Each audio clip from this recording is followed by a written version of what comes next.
Welcome to ENside Politics, the San Antonio Express News' podcast about everything you need to know about San Antonio politics. I'm Molly Smith. I'm joined by my fellow City Hall reporter, Megan Rodriguez. Morning. Our guests today are Joe Jones, president of the San Antonio Professional Firefighters Association, and Danny Diaz, president of the San Antonio Police Officers Association. And we are here today to talk about the mayoral runoff campaign. Welcome to you both. Thank you. Thank you for having us. So the city's police and firefighter unions both sat out of the first round of early voting, waiting until that really crowded field of 27 candidates was whittled down to just two in the May 3rd election. Last week, SAPOA endorsed Rolando Pablos, and you all announced last week that you were not making an endorsement. So I want to start with you, Danny, and ask, what was kind of the factor or factors that made your decision to back Rolando in the runoff? Well, multiple things. Of course, we do our research, right? Our endorsement is near and dear to us. So in staying out of the initial with the 27 candidates, you look at what two individuals we have left. What stuck out to us was the endorsement, the financial assistance that's coming to both of those candidates. One is pretty much within the state of Texas, if not San Antonio, and the other is from the entire United States. If you start digging into the names of those individuals, they come from some pretty interesting organizations. And that's Gina's campaign that you're talking about. Yes, ma'am. So why is there money from outside of San Antonio coming into a mayoral election? I've not seen that before. I get it if you have a friend that lives in Maryland or somewhere like that, of course. But when they're sending $1,000 each, it's kind of turns on that light bulb. From our standpoint, the citizens of San Antonio, the business community of San Antonio needs to start paying attention, and we want somebody that's from here, not somebody that's bringing in information or ideas from outside. You can't tell me that someone from Utah knows what happens in San Antonio. So that led into some of our decision making. There's a couple other things, business-wise. Are they from here? Do they actually know San Antonio? That was the other thing. Gina's hardly here. Only during election time is really when she's been here. So does she really understand what the city of San Antonio needs? Not just from our standpoint. Do they really know what their public safety officers, firefighters need? That was a question for us. So that's why we went with Rolando. He's here local. We thought he'd have a better understanding of it. And up to this point, it's been pretty interesting to see their conversations. And just for kind of viewers who aren't familiar with how both of your endorsement processes work, does the whole union membership vote on it, or kind of who makes that decision when we're talking about like the union has decided to make an endorsement? So we have a political action committee. They try to interview pretty much everyone that is running for not only the mayoral seats, but for city council. And we went through that process. There were some that we endorsed, early, and then other races that we just needed to see who was going to be here at the end for the runoffs. And so that was the decision-making process through it. It was a grueling week-long interview process with these individuals, and some are very good and in their right, prospective council districts. They know what they're talking about, and that's why we went the way we did. What about for you, Joe? How does the firefighters union do its endorsement process? It's a similar process on our side. We have a legislative team and we have a political action team, and those teams combined create our what's called a COPE team, which is it's an acronym. It's really not that important, but it's basically based on political education. It's Committee on Political Education. They will convene. Generally, they will interview like Danny's team. They'll interview all the candidates. It's also an exhausting process. But at the end of the day, they make recommendations either to our executive board or to our general membership in a meeting. And our general membership meeting was last Tuesday, and COPE presented their recommendations. And the unanimous decision of the membership who were present at the meeting was to stay neutral. We have heard Rolando, of course, talk about how Gina wants to defund the police. That's been kind of like a talking point. I wanted to hear about if you believe that and just if that played into the decision to endorse Rolando as well. So that word defunding has been thrown out quite a bit, right? There's a way to do it without actually coming out and saying, I'm going to defund the police. And I'll give you a prime example. Currently, the councilwoman from District 1 filed a CCR to have retired officers take calls from on-duty officers to try and lessen the call load. But that causes a problem because they added civilian employees, civilians and COSA employees to take those calls that started out with just loud music and private property accidents with no injuries. But then they added theft, criminal trespass, burglary, and criminal mischief. Well, those are actual laws that civilians cannot write reports for. How can they write a government document? So that's one of the ways that we see it's possible of defunding, right? That I think Ms. Jones's camp is kind of following that that line of thought process. Look, from our standpoint, the individuals that have been endorsing her and coming to speak on her behalf are individuals that we had, issues with during both propositions B and A. So that's, for us, that's a turning point and another reason why we went with Rolando. Which organizations or groups were you kind of referring to there that have that were concerning? If you just look at who's endorsed her, who's given her money, some of these activist groups that are, backing her, it falls within the same line. And that's something that we've been dealing with for the last 4 years now. So it's first Proposition B with trying to take away civil service and collective bargaining, then Prop A on not arresting people unless they've, committed a crime over $1,300 or $1,500. Those are little things of how they can defund police without actually defunding, right? Because there is a state law now. You can't take more than 5% from police departments in a defunding process. But there's other ways of doing it by stating that, hey, we're going to hire these individuals so they could take calls from officers so they can handle the more important calls. In a sense, it kind of follows the same line. So you would rather see them just hire officers? Absolutely. Instead of doing that. Look, we're short. We're in the same boat Joe and his guys are. We're short-staffed. There's comments being made that from Ms. Jones's camp that, Rolando won't answer if he's going to have SAPD be ICE agents. Well, from my standpoint, that's a federal comment, federal statement that we don't even deal with. As it is, we're short-staffed. We have a hard time dealing with the calls that we have now. We don't have time to go out and do any ICE calls. We don't do it now.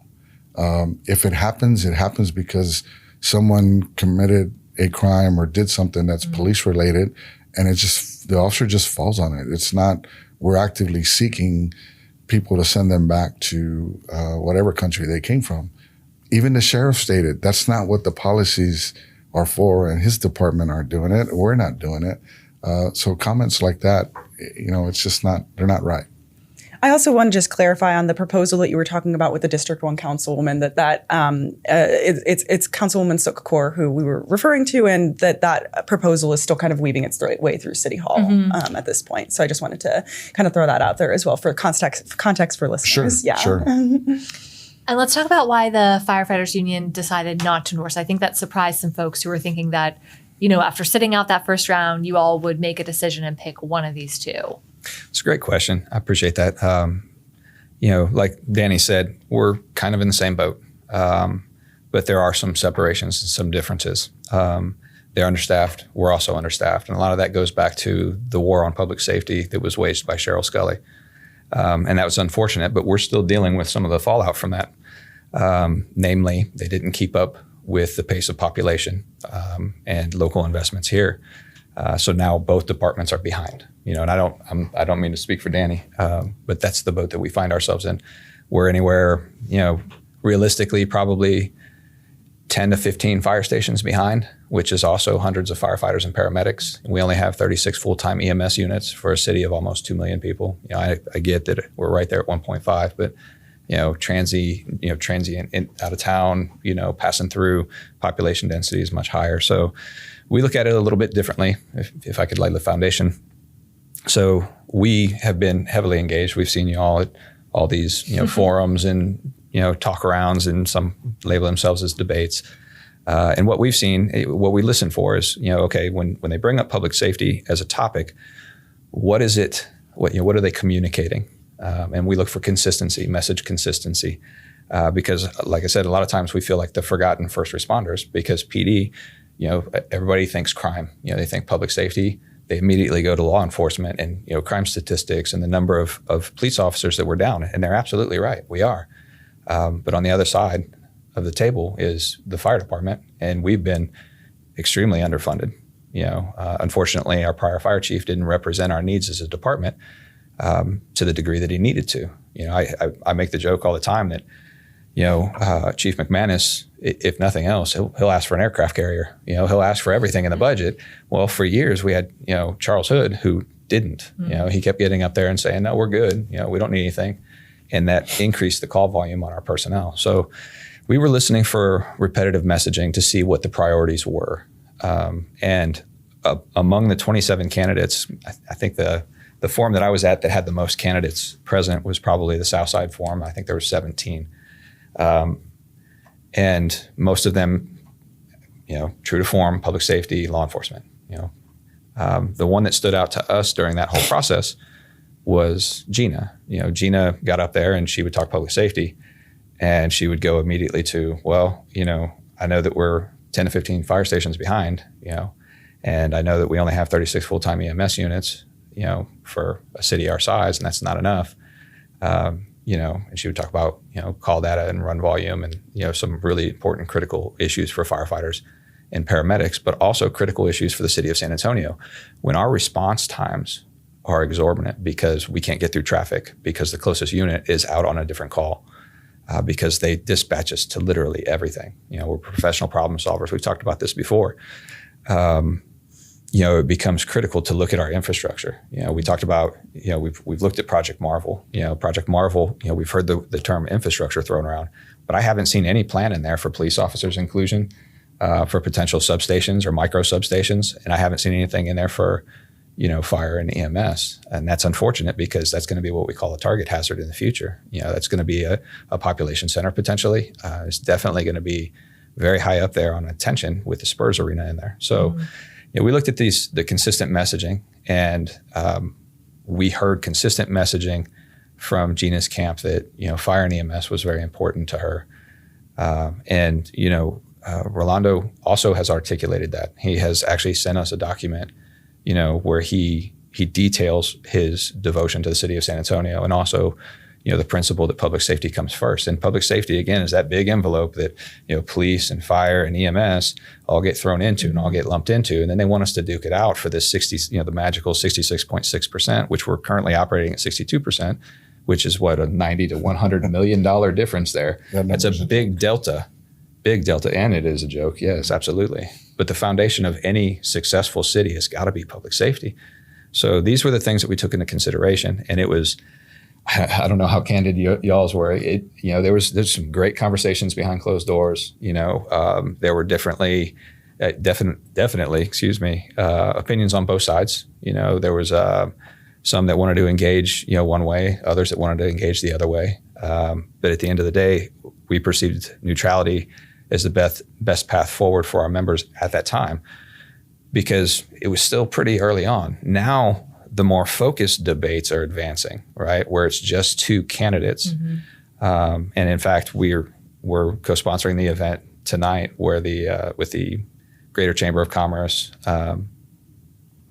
to listen to the two candidates again debate. And we're hoping that we hear, really detailed answers on profound issues for San Antonio. because this race is about San Antonio. This is going to be the leader of our city, and leadership is a contact sport. So we need them to be here. We need them to be engaged and in tune with our issues and our problems and our concerns. So we're hoping to see more of that tonight. And our members, fire on our side, they're pretty well engaged. I'll get text messages from people that are watching debates that I didn't even know existed, because, different communities put together and, you don't hear about everything. So you know how it goes. But that was kind of our approach to it.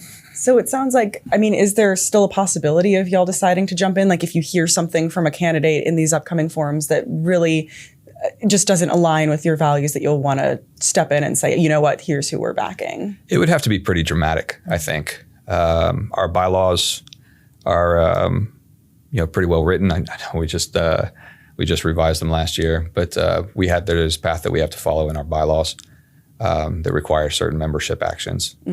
So it would have to be something profound for us to get us to deviate from course. And I take my direction. I represent my members. And quite frankly, at the end of the day, my members say neutral. Neutral's the answer. Whatever I may think as a human being, that's who I work for. Do you think a lot of your members are still figuring out how they're going to vote?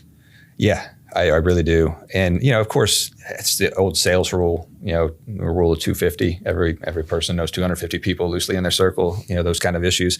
Firefighters know a lot of people. Everywhere I go in the city, somebody knows a police officer or a firefighter, right? That's just the way it is. We have a big community, a big circle of support, which is one of the reasons our members, can be influential and persuasive because, typically they're more engaged. Our job is dedicated to the safety of the city of San Antonio and its occupants. So generally that weighs in.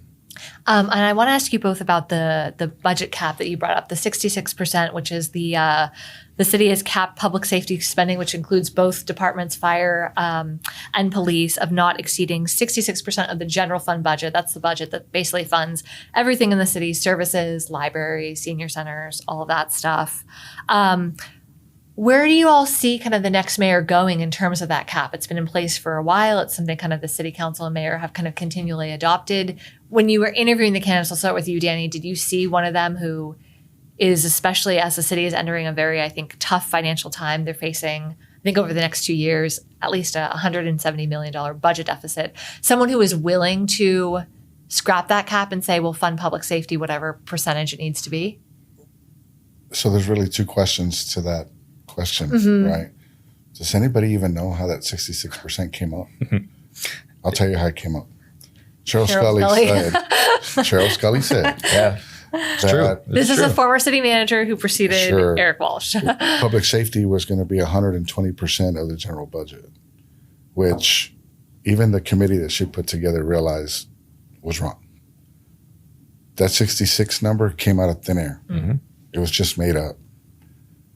We have stayed under that 66% for the last decade and a half, maybe, pretty much as far as is concerned, if not right at it. What people don't realize is some of the actions that was done from the police side by putting Park and Airport underneath us to make that budget inflate, right, is something that's not talked about either. But again, we've done our due diligence to make sure over the last 4 years that we have a fair contract. And it seems to me historically, and you correct me if I'm wrong, Joe, not speaking for Joe, but there's always a deficit when it's contract time. Oh, yeah. We've talked about that. Yeah. So I get it, right? Things change. Over the years, the city has expanded tremendously. Our population has expanded tremendously. But one thing that hasn't, up until just recently, is our police and fire status as far as officers and firefighters are concerned. Yes, they finally did a study that said we were 360 short. They did another study that kind of stayed under the radar that says we're 120 detectives short. Right? If you continue to compare us to the city of Dallas, the city of Dallas has 4,000 officers on paper. They're a smaller city. We're at 2,503 on paper. That's on paper. We're a larger city.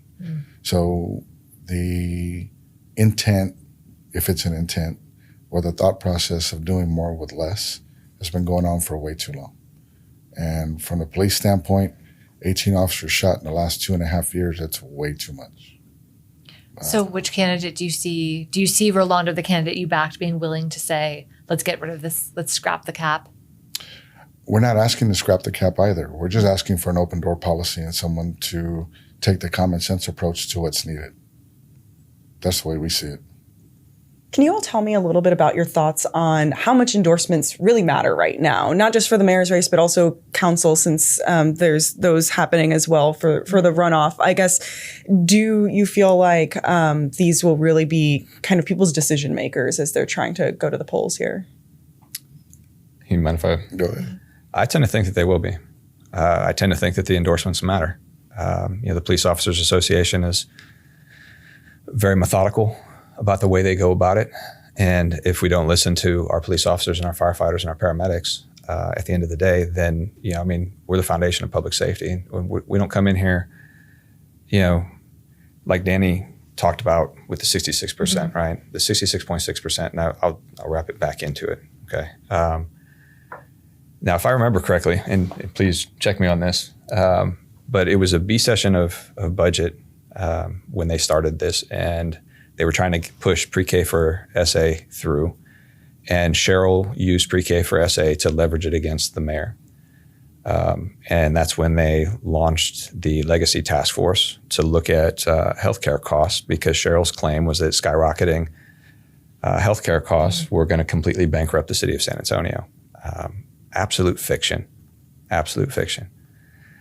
But at the end of the day, they use that as, I guess at the end of the day, you can call it a negotiations, because they were negotiating in bad faith by doing the Legacy Task Force and trying to prove that, these insurance costs associated with our first responders are going to bankrupt the city, and vilifying us. It was a total vilification of first responders across the spectrum. That led to the 66.6%, right? So 66.6%, as Danny has already stated, was completely out of thin air. Mayor Nirenberg has already confirmed that it was always just kind of a high water line, I think is what he called it, or something like that, which is a cute way of saying they made it up. But the reality is, like I said, we're only operating at 62% of that right now. And there is $90 to $100 million in between, right? And everybody likes to drop off that 0.6, by the way. There's millions of dollars in that 0.6. So the reality at the end of the day is they've like Danny said, they threw airport police officers in with y'all, and they also threw Park in with y'all. Yes, Parks Police is definitely part of the public safety. Right, yeah. So now that's part of it, right? Where it used to be SAPD and SAFD, and that was it. So they've done some really creative budgeting, and they do use deficit, the threat of deficit. Do you remember last year when we were engaged in negotiations, and out of thin air, they magically predicted a $28 million, I think it was $28 million, a $28 million deficit for 2025. And it's the end of the world, and we're not going to be able to pay our firefighters and paramedics anymore, right? It was a bargaining attempt. It was they were trying to create a leverage point is what they were trying to do. So magically, they're not in a $28 million deficit this year, are they? It's $2.5 million, which is, I'm not going to say it's easy, but it's manageable in a large budget, right? And then next year, when SAPO is back up to negotiate, they're predicting a $31 million deficit, right? Leverage point in negotiations, because they're going to try and depict them as being greedy for just trying to get pay increases and protections. And then magically, when fire's back in negotiations in 2027, it's a $148 million deficit. This is all gamesmanship by city administration, because they've all been taught by Cheryl Scully. So we're still dealing with the ghost of Cheryl, right? Now, how does that translate into endorsements and whether or not it actually impacts? When you have us on the front lines out there risking our lives for our community, generally that means something to people, right? Because they see us, they think, I can trust them, right? We show up, we're there to help. We're always there to help. That's what we do. Whether we're taking somebody to the hospital, whether we're trying to save their house, whether we're trying to keep them safe, whatever it is, public safety is there for them. And I think that's why it means something. We're very methodical about our process, because a lot of people don't know how methodical we are about our process. But because of the sacrifices that we make for our community, generally our community trusts us. I think firefighting is one of the most trusted professions in the world. I see it's always in the top 3, and it kind of depends on who did the study and what year it is, but it's always top 3 and it's usually number 1 because we're always there to help. And I think that resonates with our community. Given that, did you face a lot of pressure to make an endorsement? Oh, absolutely. Yes. I don't know. Do you? There's a lot of phone calls that I received, and getting people to understand that, and I'm not speaking for Joe, but our endorsement is near and dear to us, as I mentioned earlier. There is no knee-jerk reaction to who we have to endorse. We have to find a candidate that's not only right by our community, it's right by us. And that's all we ask for. Open door policy, common sense approach. Give us an opportunity to speak to you on what our issues are, because our biggest problem is that no one ever comes to ask us what the issues are. But yet policies are set, put in place, and it doesn't make any sense when it gets back down to us because it doesn't work. It's a waste of money. Are you both surprised that, we've seen, the firefighters stayed out, police endorsed last week, but we haven't really seen any endorsements from any of the other kind of leading mayoral contenders who didn't make it into the runoff? I'm thinking Manny Pelaez, Bedswell Morano, Melissa Cabello Havrda, or even Mayor Nierenberg. Are you kind of surprised that we're seeing some of these familiar faces sit out? And if you're shaking your head, kind of why? I'm not. This is maybe this isn't the correct word, but contentious election.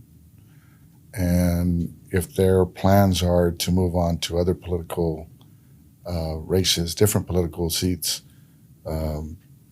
even I would tell them to stay out because people remember, hey, you endorse so-and-so when you want to run for this.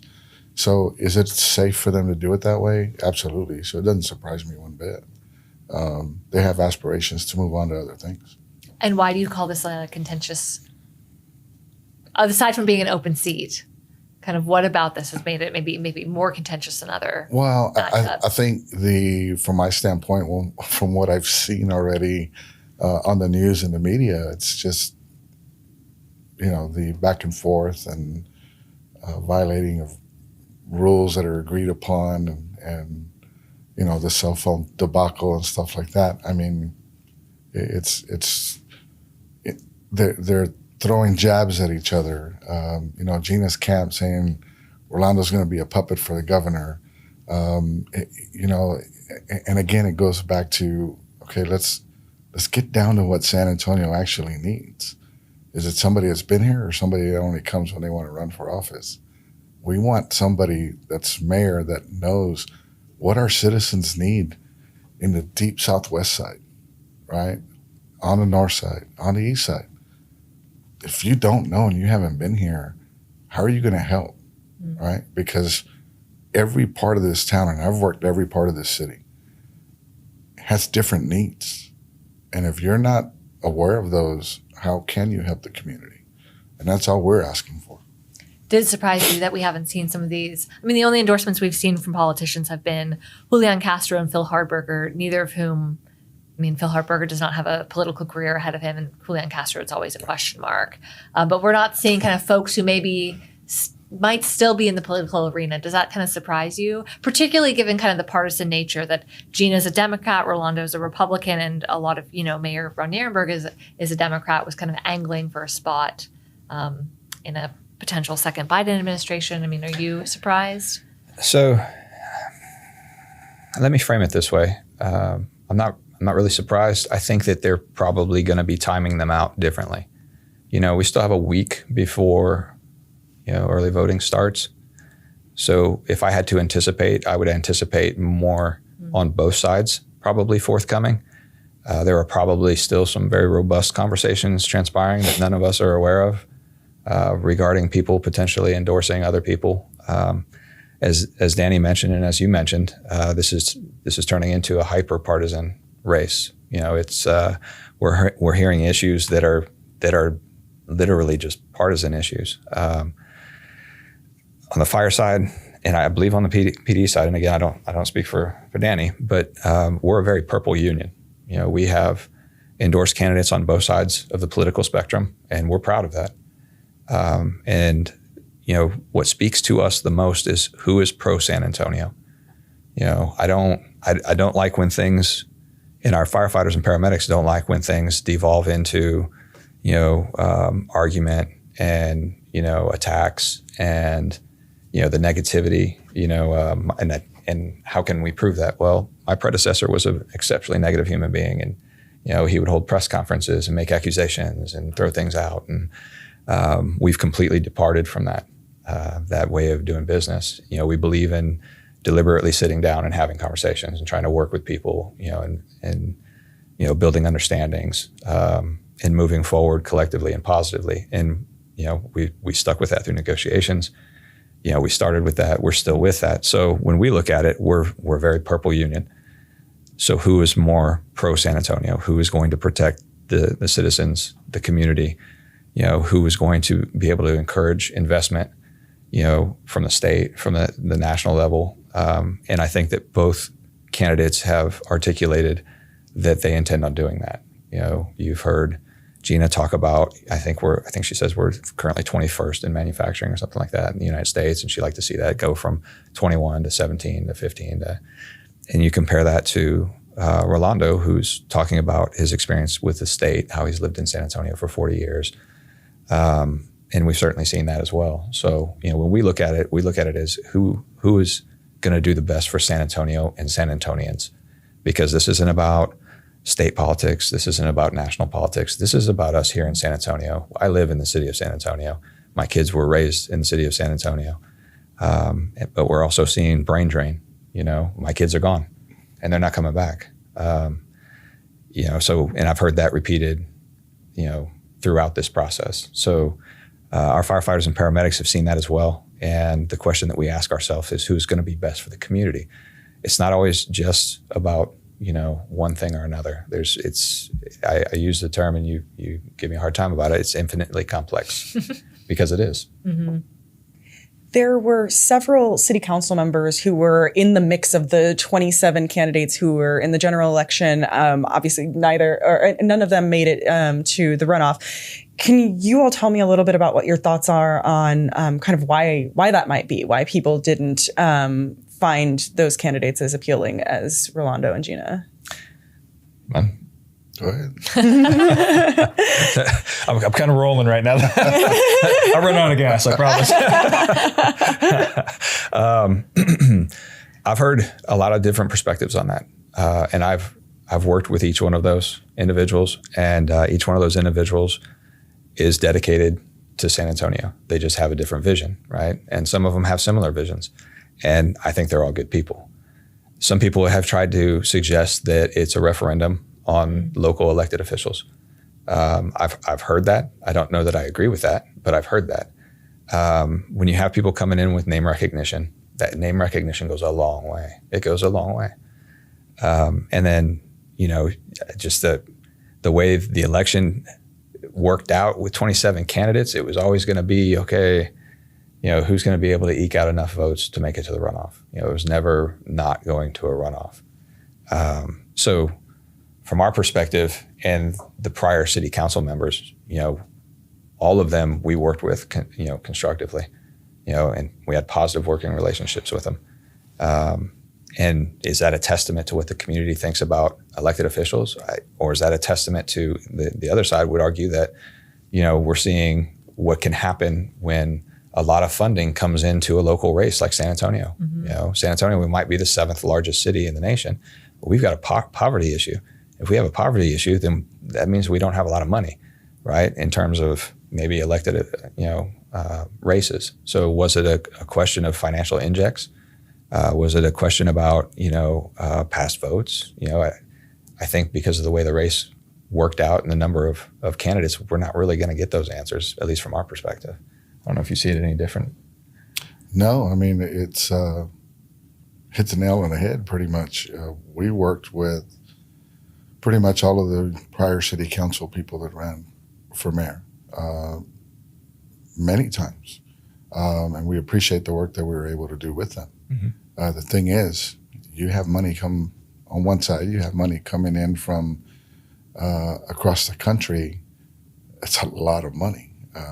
And I think I saw editorial you did from the month of January to December of last year, how much money came in for Ms. Jones from out of state.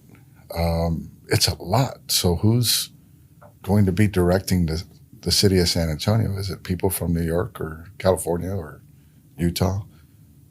It needs to be home-based. And our citizens and our business community need to step up and realize, hey, we need somebody that's here local. Let's take care of our issues. And I think that's what happened is the money aspect of it. Mm-hmm. I think for our final question, I'd love to know what you make of the fact that whoever wins, you both are going to be working with a City Hall outsider, someone who has not served on City Council. Kind of what you make of that. Both of your unions are going to be going through contract renegotiations. Does it concern you that you're working with an outsider? Excite you? I mean, what do you think about the fact that this is going to be a change from what San Antonio is used to, of having someone who has never been on council in the mayor's office? You want to go first? That's fine. Look, I'll tell you, Molly, we're going to take the same approach. When I started 4.5 years ago, there was one thing I learned very quickly is that people don't communicate with each other in not only city politics, but state politics. Mm. So we've tried to break down that door, right? No matter who's there, we're going to do our due diligence to make sure that we do what's right, not only by our community, but our members. So you have to have an open dialogue. All we've ever asked for is an open door policy and just take a common sense approach. If the biggest thing we can ask for is ask us for our opinion and we'll let you know if it works or not, because a lot of policies that have been done in the past, no one's ever asked. And it costs the city money, and it doesn't work. So that's one thing we would ask for. We can work with whoever. We just ask that, we have that open door policy and be able to communicate. If you can't communicate, nothing's going to get done. For our part, I think we do a good job of working with everybody. We currently have 5 endorsed council members who won their election straight out. We have another 3 endorsed who are in runoffs. Can you remind us who those are also? Sure. So in 1, it's Sukar. In 2, it's Jayla McKee Rodriguez. And then in 4, Edward Munguia. 5, Terry Castillo. 7, Marina. And then 8, Ivelisse. And then 9 is Misty. And 10 is Mark. Mm. So those are the formally procedurally endorsed candidates by Local 624. So, when we look at it, you hear a lot about analytics and, analytical minds, but you also have to have conversation and dialogue because numbers don't always speak to it, right? You can't understand perhaps what people are going through out on the streets of San Antonio. And it's important to have a candidate that's willing to listen, but also listen to, possible pathways through. So having an outsider versus an insider, sometimes injection of ideas can be interesting, based on background. Sometimes having the knowledge of, the structural issues or how the meetings run or something like that can be important. So it really depends on whoever's elected and what their perspective is and what their priorities really are. And I'm hoping that we really see that articulated. I think Rolando has probably been the strongest and the most clear cut on, hey, look, not only are we not going to, reduce public safety spending, no matter what the deficit is, we might have to expand it because both departments are behind. And, frankly, we need to add more officers, more firefighters, more paramedics. We haven't quite seen that level of commitment from Gina yet.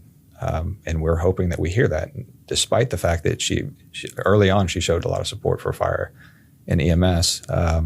We haven't quite heard that articulated, not to that degree. So having an outsider in there, I think the stability that's provided by Eric Walsh will go a long way because he has worked for the city probably over 30 years now. I know it's his entire adult life. Mm-hmm. He's obviously very good at his job. He knows the ins and outs, and in some ways he can help them along, understand some of those procedural issues, understand how things work, kind of understand the temperature. And I think that could benefit them both depending on how they take it. Mm. Well, thank you both for joining us. Thank you. For having me. If Thanks you for having us. haven't signed up for our politics newsletter, you can do so in the show notes. It comes out every Friday, and we will see you back here next week.